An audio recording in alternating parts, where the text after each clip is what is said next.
Good morning, happy peoples. Hope your day is going amazing. Today is a little bit different. First of all, you see the snow?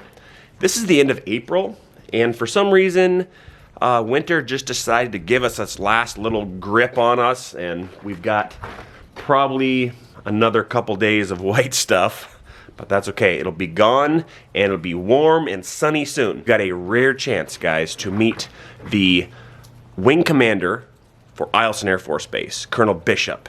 Now, I don't know if you guys knew this or not, there are huge changes coming to Alaska. A lot of what we try to show on this channel is our family, of course, living in Alaska, but many of you are going to be moving here. Many of you are interested in coming here, so today is a little bit more of like a community video. We have got a massive influx of military coming to an Eielson Air Force Base, which is like 15 minutes down the road here from North Pole. I've got a chance to be able to meet with Colonel Bishop and just ask him some questions. How is it going to affect our community? What can we do to help? I mean, I'm told this is like one of the largest military buildups in the United States. A very high percentage of people that stay here in Alaska are actually veterans. In fact, in the city of North Pole, I think there's closer to like 40% military veterans. A certain type of person that wants to be in Alaska, because here in Alaska, things are dangerous. Things are extreme, large landmass and extreme beauty. And so all that with kind of a small town feel is what is wrapped up in Alaska. That's why I love it. And I mean, I'm born and raised here. This is home. For me, this is awesome. By the time all the people move here with other jobs that come with it and their family members, we could be looking at like 20% increase of the population of North Pole here in the next year and a half or so.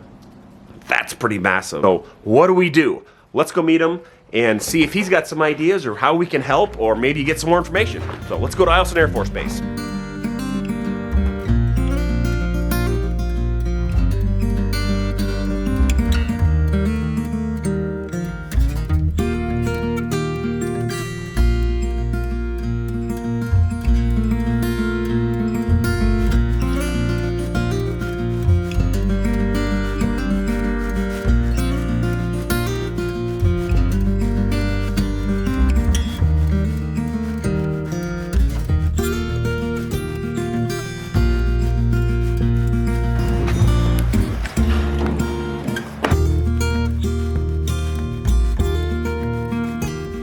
Good to see you again. Good to see you. How are things? Yes, doing good. Doing good. How are your kids? Kids are good. Yes. They're playing in the snow today. Oh, nice. Yeah. I just had a few questions for absolutely. you. Just you want to come in? Yeah, let's do it. Let's do it. I'm excited about just the opportunity to kind of engage and tell the story, and I really appreciate this is awesome.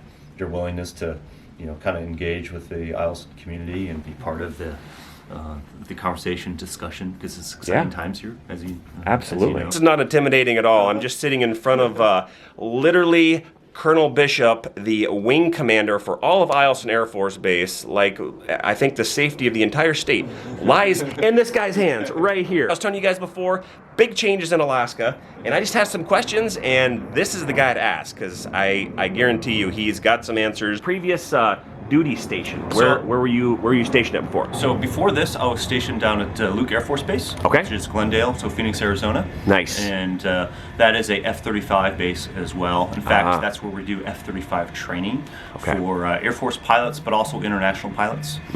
So we have Australians that fly the F-35, we have Japanese that fly the F-35 here in the Pacific. Oh, wow. And Norwegians, Italians fly the F-35. Nice. So it's really a pretty neat mission. And it's a phenomenal airplane that's bringing a lot of capability to the state of Alaska. Well, so I heard that you're also an F-35 pilot, maybe even an instructor. Yes. Can I get nerdy for a second? Yeah. Ask you, like, what is like one thing cool that you're allowed to share about this awesome airplane? So one of the cool things about the airplane is the situational awareness that you have flying the airplane is phenomenal. So situational awareness, we in the military have an acronym for everything, so we call that SA. So pilots talk about having SA and understanding what's going on around them. And I will say when I flew the F-35, based on the sensors that are on the airplane and the way that it's displayed to the pilots. Yep. It's kind of like having two huge iPads in front of you that have touch screens, and it just gives you a great awareness of what's around you. Told the slogan is 50 below and ready to go? Yep. Mm-hmm. How do you run airplanes at 50 below? How do you have like a state of readiness at 50 below zero where we can, I guess have adequate protection? Yeah, absolutely. So we are ready to go at 50 below. I mean, we're the northernmost base in the U.S. Air Force. So we are postured to operate in the Arctic environment. Nice. So the way we do that is we resource our people properly. So we give them the gear that they need to operate in that environment. We also give them the facilities.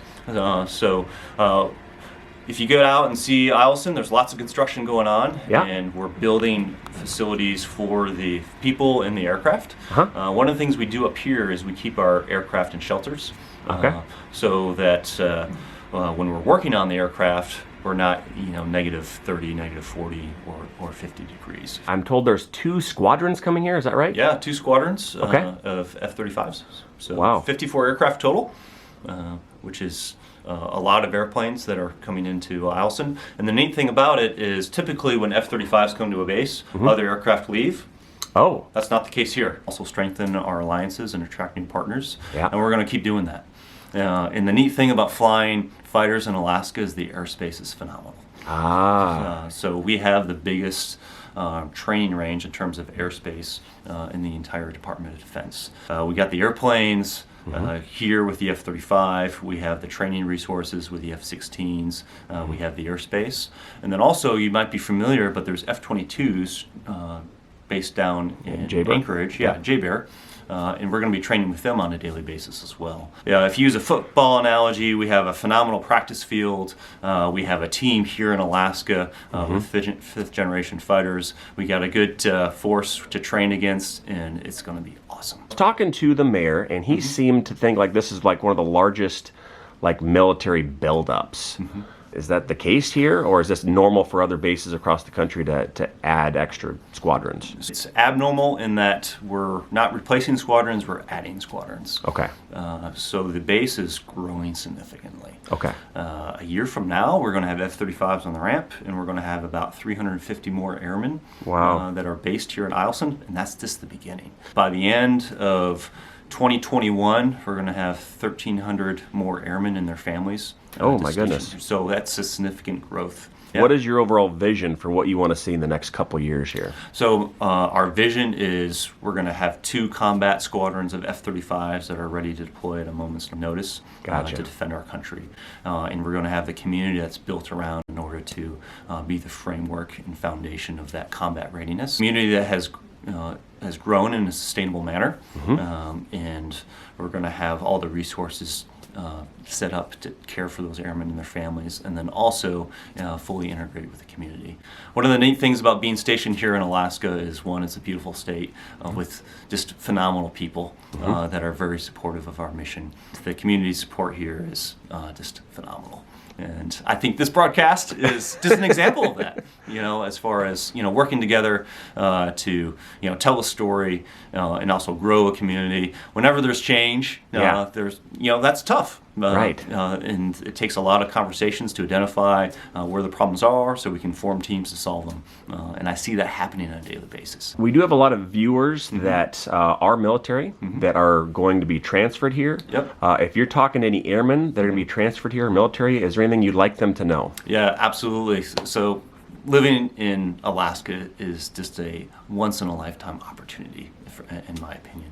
I have a family. I got 4 kids. I keep pictures of them up here. So those are my little ones. And they are thriving here in Alaska. They're thriving in the schools. My beautiful bride, Erin, loves it here as well. Base and community are growing. If you're looking for joining a team that has a phenomenal mission in terms of training and also projecting air power across the globe, Eielson and the 354th Fighter Wing is a great place to be. On the community topic, because we're having such a large influx of people here, how can the community best, help? What can we do? So keep doing what you're doing. In fact, it's a representation of what the community has done. So this is the Eielson Air Force Base Regional Growth Plan. This is not something that the Air Force did. This is something that the community did. And I'll put it on my desk here. You can actually see, it's a pretty dense document here. But this has talked about, you can see it came out of in September of 2018. But this is community looking at, as Eielson grows, our total population will grow by about 50%. And our active duty population is going to almost double.